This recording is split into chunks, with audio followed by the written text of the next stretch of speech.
आहे त्या सर्वावर गंभीर गुन्हे दाखल केले आहे। सरकारी कर्मचारी कामावर असताना त्यांना खुर्चीवर असताना मारहाण करणे, सरकारी कामकाज सुरू असताना मारहाण करणे हे आम्ही कदापि सहन करणार नाही। पुणे आयुक्त अमितेश कुमारजी यांनी कडक कारवाई केली आहे। गुन्हेगार फरार आहे, त्यात काही वकील आहे, पण कुठे असेल तरी शोधून आणू आणि या मारहाणीला सरकारने गंभीर घेतलेला आहे आणि यानंतर अशा घटना होणार नाही याची काळजी सुद्धा कशी घ्यायची याचा विचार सरकार करत आहे। राजकीय कार्यकर्ते असण्याचा आरोप केलेला आहे, भाजपचे कार्यकर्ते असण्याचा नाही, कोणी असेल ना, भाजप, काँग्रेस, राष्ट्रवादी हा बिलकुल इशू नाही आहे, गंभीर गुन्हा आहे। जर एखाद्या अधिकाऱ्यांनी काही आडमुठं धोरण घेतलं असेल किंवा एखाद्या अधिकाऱ्याची काही चूक असेल तर तक्रारी केल्या पाहिजे, तक्रारी करून प्रश्न सोडवता येतात। पण या पद्धतीची मारहाण ही काही मान्य नाही आहे, त्यामुळे मारहाण करणे काय हा त्यातला मार्ग नाही आहे। आम्ही याच्यावर कडक कारवाई करतोय।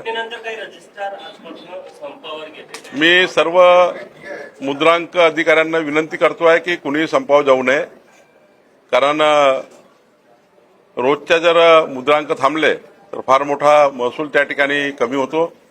ठीक आहे, तो बुडत नाही कारण कधी ना कधी त्या नोंदणी होणार आहे, पण जर सरकार गंभीर आहे, आमचे आयजीआर बिनवडे कालच पोलीस कमिशनरची भेटून आले आहे, यामध्ये आम्ही खूप कडक भूमिका स्वीकारली आहे, कुणाला सोडणार नाही। काल तुमच्या भाषणामध्ये तुम्ही तुमच्या पदाधिकाऱ्यांना सांगितले लेटर हेडचा गैरवापर करू नका, पद हे सेवेसाठी आहे असं सांगितलं। भारतीय जनता पार्टीचा विचार हा पंडित दीनदयाल उपाध्यायजींनी दिलेल्या मूलमंत्रावर आहे। समाजाच्या शेवटच्या व्यक्तीच्या कल्याणाकरता काम करायचं आहे। केंद्र सरकार, राज्य सरकारच्या सर्व योजना गरीब माणसापर्यंत पोहोचवायच्या, लाभार्थ्यापर्यंत पोहोचवायचा आमचा विचार आहे। आणि अशा वेळी काही पदाधिकारी लेटर पॅडचा दुरुपयोग करून याला बिअर बारचं लायसन द्या, त्याला हे करा, ते करा, अशा काही तक्रारी मधल्या काळामध्ये फेसबुक आणि इंस्टाग्रामच्या माध्यमातून, सोशल मीडियातून काही पत्र व्हायरल झाले। ठीक आहे, ते डुप्लिकेट निघाले, ते चुकीचे निघाले, पण मी सक्त सूचना दिल्या आहे की ज्यांना ज्यांना काल पदाधिकार मिळाला आहे, नागपूर जिल्ह्यात नवीन कार्यकारिणी झाली आहे, कुणीही लेटर पॅडचा गैरवापर करू नका। या ठिकाणी जे अवैध व्यवसाय करणारे जे लोक आहेत त्यांना पाठीशी घालू नका। सट्टा, जुवा, मटका, दारू विकणाऱ्या लोकांना मदत करू नका। अवैध धंद्याच्या विरुद्ध आमचं सरकार लढतं आहे, एमडीच्या विरुद्ध आम्ही लढतो आहे, गोहत्येच्या विरुद्ध आम्ही लढतो आहे। अशा वेळी पदाधिकाऱ्यांनी आपल्या लेटर पॅडचा वापर हा जे ड्रग माफी आहे, जे सट्टा आहे, जुवा आहे, हा थांबवण्याकरता वापरावा। या लोकांना सपोर्ट करण्याकरता कुठलाही लेटर पॅडचा वापर करू नका, कारण अनावधानाने कितीतरी लोक लेटर पॅडचा वापर करतात, कधी आमच्या लेटर पॅडचा वापर करतात, कधी पदाधिकाऱ्याच्या लेटर पॅडचा वापर करतात, आणि त्यामुळं मी जपून राहायचा सल्ला सर्वांना दिलाय। जिल्हा परिषदेने स्वनिधीमधनं ट्रायसिकलचं वितरण केलेलं आहे आणि काही सक्सेस स्टोऱ्या देखील त्यामध्ये पाहायला मिळतात। हे बघून आपल्या जिल्हा नियोजन समिती अंतर्गत पुढे ही योजना व्याप्ती वाढवण्याची शक्यता आहे। मागच्या वेळी मी आमचे महामुनी सीओ यांना सूचना दिली होती की निराधार, अपंग, अंध अपंग निराधार लोकांना करता एक रोजगाराची योजना तयार करा। तर जिल्हा परिषदच्या स्वनिधीतनं एक 1.25 लाख रुपयाची सायकल आम्ही डिझाईन केली, ज्या सायकलसोबत, ट्रायसायकलसोबत अपंगाची ती सायकल आहे, एक प्रकारचा ई रिक्षा आहे, त्याला टायअप केला झोमॅटोशी, आणि झोमॅटोनी एक या सर्व अपंगांना जी आम्ही सायकल दिली त्यांच्याशी करार केला। आणि आज मला गोष्टीचा अभिमान आहे की आम्ही ट्रायसायकल दिली, झोमॅटोने रोजगार दिला, आणि आज जवळपास या ठिकाणी प्रतिरोज 800 रुपये आमचा हा दिव्यांग व्यक्ती कमवतो आहे, 24,000 रुपये महिन्याचे कमवतो आहे। आपण जर पाहिजे असेल तर त्यांच्याकडे सक्सेस स्टोरी ते बाहेर थांबलेले आहेत। आणि आज आम्ही माननीय आशिष जयस्वालजी, मी, आम्ही सर्वांनी मिळून, कृष्णा खोपडेजी, आम्ही सर्वांनी आज आम्ही समीर मेघे आणि आम्ही सर्वांच्या मतदारसंघामध्ये सायकल वाटप केलं आहे, झोमॅटोशी टायअप झालेला आहे, आणि पुढच्या काळामध्ये आम्ही सॅच्युरेशन मोडला चाललो आहे।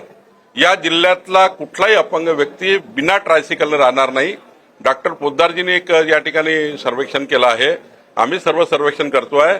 आपल्या आपल्या मीडियाच्या माध्यमातून माझी सर्व अपंग या ठिकाणी व्यक्तींना विनंती आहे, दिव्यांगांना विनंती आहे की त्यांनी अशा ट्रायसिकलसाठी कॉर्पोरेशन कमिशनर विपिन इटनकरकडे, कॉर्पोरेशनमध्ये NMRD आणि झेडपीकडे, जिल्हा परिषद सीओकडे अर्ज केले. तर या सर्वांना रोजगार निर्मिती करण्याकरता आम्ही DPCच्या किंवा खनिकर्म महामंडळाच्या पैशातनं सॅच्युरेशन मोडवर योजना तयार करू. एकही सुटला नाही पाहिजे, कुणालाच या ठिकाणी योजनेतनं राहू नये, यासाठी आम्ही योजना तयार करतोय. लक्ष्मण हाके राजकीय पक्ष काढणार आहे, त्यामुळे ओबीसी मतांमध्ये काही विभाजन होईल याचा फटका सरकारला बसतो काय?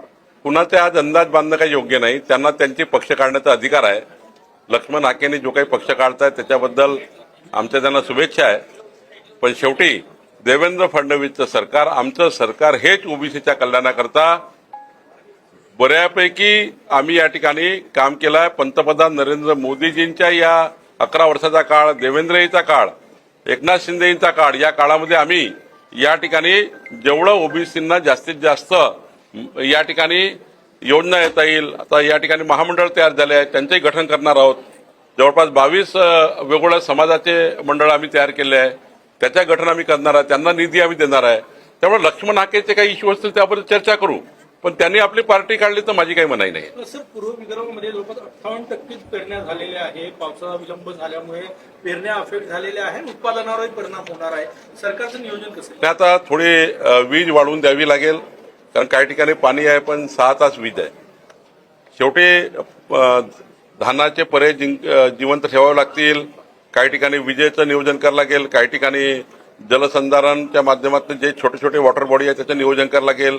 काही जलसाठ्याचं नियोजन करावं लागेल. पिकं तर वाचवावं लागतील आणि दुष्काळ येऊनही काळजी आम्हाला घ्यावी लागेल. त्याचं नियोजन आम्ही DPCमध्ये करतोय. मी माननीय मुख्यमंत्री देवेंद्र फडणवीसजींचा आभार मानतो की नागपूर जिल्ह्याला 1400 कोटी रुपयाची DPC यावर्षी दिली. यातनं आदिवासी आणि मागासवर्गीय कल्याणाच्या अनेक योजना आम्ही करणार आहोत आणि या DPCच्या माध्यमातून आम्ही आज विचार करणार आहोत की दुष्काळग्रस्त भागामध्ये जर उद्या दुबार पेरणी करावी लागली, त्यांना बियाणं देता येईल का, त्यांना अजून काही आर्थिक मदत देता येईल का, काही DPCच्या योजना सुद्धा आम्ही आता करणार आहोत. जनता दरबारचं जे मॉडेल आहे ते प्रचंड यशस्वी होताना दिसतंय. काल तुमच्या जनता दरबारमध्ये जवळपास 6 ते 7 हजार लोक एका वेळेस होते. मी मागच्या 2004 पासून विधानसभेत निवडून आल्यापासून प्रत्येक रविवारी जनसंवाद, जनतेचे निवेदन स्वीकारतो आणि पुढचे 8 दिवस त्या निवेदनावर काम करतो. माझं कार्यालय हे पुढच्या 8 दिवसाचा कालच्या निवेदनावर काम करणार. असं आमचे सर्वच या ठिकाणी नागपूरचे आमदार आहेत, आशिष जयस्वालजी आहेत, महाराष्ट्राचे सर्व मंत्री आहेत, स्वतः नितीन गडकरी साहेब आहेत, देवेंद्रजी आहेत. परवा देवेंद्रजींनी तर बाहेर येऊन त्या ठिकाणी एक डेस्क टेबल तयार करून त्यावर निवेदन घेतले. त्यामुळे आमची धारणा पक्की आहे की जनतेशी संवाद केल्याशिवाय आम्ही सरकार त्या योजना पूर्ण करू शकत नाही. सरकार त्या योजना पूर्ण नेता येत नाही. जेवढा जनसंवाद करू, जेवढे जनतेचं म्हणणं ऐकू, जेवढे जनतेचे काम करू, तेवढं या ठिकाणी लोकाभिमुख सरकार चालवता येईल. माननीय देवेंद्र फडणवीसांचं सरकार गतिमान, पारदर्शी, लोकाभिमुख करायचं असेल तर जनतेशी संवाद करावा लागेल, जनतेशी निवेदनं घ्यावी लागतील, जनतेचं म्हणणं ऐकावं लागेल आणि त्या भूमिकेत आम्ही काम करतो. राज्यभर काँग्रेस जनता पार्टीच्या वतीने निदर्शने केले जात आहे. दिल्लीला जो प्रकार घडला त्याच्यात सरकारची काय भूमिका? असं आहे की जे आंदोलन सुरू आहे ते नौटंकी आहे. सर्व राजकीय विषय संपलेले आहेत म्हणून एक नवीन विषय करण्याची तयारी सुरू आहे. माझं समर्थन नाही की नीटचा पेपर किंवा कुठले पेपर लीक झाले पाहिजे, पण ज्या पद्धतीने सरकारने सुमोटो कारवाई केली, हे काही कोणाचा तक्रारीव कारवाई झाली नाहीये. नीटच्या पेपरचे जे काही पेपरफुटी आहे ती सरकारने शोधून काढली, केंद्र सरकारची एजन्सी या ठिकाणी लावली आणि ज्या पद्धतीनं छळा लावला गेला. काँग्रेसचा काळ बघितला आपण, पेपरफुटी झाली तेव्हा काहीच कारवाई होत नव्हत्या. हजारो वेळा पेपरफुटी झाली आहे काँग्रेसच्या काळामध्ये, तेव्हाही त्या ठिकाणी अशी आंदोलनं कधीच पेटवण्याचं काम नाही केलं. एक विचार असा आहे जो माननीय पंतप्रधान मोदीजींना डॅमेज करण्याकरता, देवेंद्रजींना डॅमेज करण्याकरता असा एक समाजामध्ये गट निर्माण झाला आहे, ज्या गटाला दिवसभर हे काम करायचं आहे. आणि त्यामुळे हे वॉकरेजचं आंदोलन हे काही नौटंकी आहे. काही मुद्दे मिळत नाही म्हणून या ठिकाणी युवकांच्या मनात एक द्वेष निर्माण करण्याचं कटकारस्थान चालू आहे. पण या ठिकाणी मनस्तापामुळं काही युवक त्या ठिकाणी सहभागी झाले आहे, कारण मनस्ताप झाला आहे नीटची परीक्षा रद्द झाल्यामुळं. पण याचा अर्थ असा नाही सरकारने यावर काही कारवाई केली नाहीये. काही आमच्या मंत्र्यांनी पेपर लीक केला का? काही चंद्रशेखर बावनकुळे किंवा धर्मेंद्र प्रधानजींनी काही पेपर लीक केला का? सिस्टीममध्ये एखाद्याने बदमाशी केली, त्या बदमाशीचं भुगतमान त्याला मिळालं, सरकारने त्यावर कडक कारवाई केली की नाही केली तर कडक कारवाई केली, सरकार यापुढे कडक बंधनं आणले की नाही आणले, योग्य पद्धतीने नीट घेतली की नाही घेतली. खरं तर तुम्ही सुधारणा करा, सुधारणा सुचवा, पण या पद्धतीचं ज्या ठिकाणी सरकारने ऑलरेडी ज्या कॉग्निशन घेतलेल्या आहेत आणि तुम्ही मंत्र्याचा राजीनामा मागून या ठिकाणी राजकारण करताय. उद्धव ठाकरे नागपूरला आले होते. त्यांनी अयोध्येमध्ये जे दानचोरीचा प्रकार घडला त्याला घेऊन संघ परिवाराला लक्ष केलं. असं आहे, अनेक मंदिरामध्ये कधी कधी चोरी होतं. आता मुंबईच्या सिद्धिविनायकामध्ये जेव्हा चोरी झाली होती तेव्हा कोण अध्यक्ष होतं? कोणाचा अध्यक्ष होता? उद्धव ठाकरेंचा अध्यक्ष होता. मग तेव्हा उद्धव ठाकरेंचा राजीनामा मागितला का आम्ही? तिथे काम करणारा व्यवस्थित चूक झाली. उद्या कोराडी महालक्ष्मी आहे, मी त्या ठिकाणी आता अध्यक्ष होता, आता मी ट्रस्टमध्ये नाही आहे, आता अध्यक्ष नाही आहे, मी आता राजीनामा दिलाय. पण उद्या तिथले अध्यक्ष आहेत आणि एखाद्या कर्मचाऱ्याने समजा तिथली चोरी केली तर अध्यक्षाचा राजीनामा घ्यायचा का? त्या कर्मचाऱ्यावर सजा झाली पाहिजे, त्यांना जेलमध्ये टाकलं पाहिजे.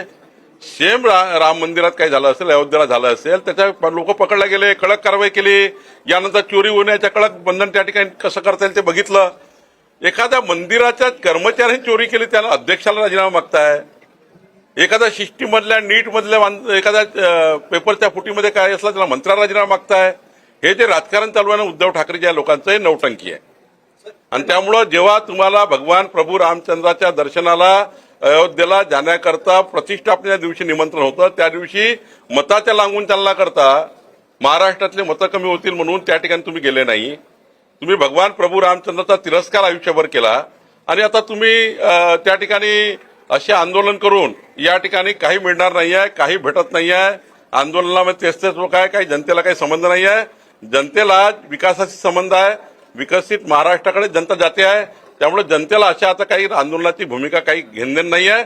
जनता आता ही देवेंद्र फडणवीसजी आणि महाराष्ट्राच्या विकासाला समोर जाते. नागपूरमध्ये जे आंदोलन झालं त्या आंदोलनात माझे 1000 लोक देखील जमा झाले नव्हते. कुठं?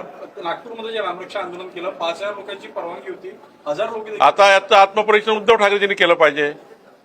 शेवटी तुमचा पूर्व इतिहास जर काढला तर पूर्व इतिहासाचे भाषणं काय तुमचे, तुम्ही बदलली आहे भूमिका. बदललेल्या भूमिकेला कधी लोक साथ देत नाही. उद्धवजींनी मताच्या लागून चालना करता काँग्रेसचा हात पकडून हिंदू हृदय सम्राट बाळासाहेब ठाकरे यांचा विचार बदलला आणि आताच लोक त्यांच्यासोबत नाही आहे म्हणून 500,000 लोक जमले आहे. ते तुम्ही 1000 सांगता, 300 लोक होते. डीपीटीसीची बैठक आज आहे. कुठल्या कुठल्या विषयावर चर्चा काय? 1400 कोटीची डीपीसीचं नियोजन आहे.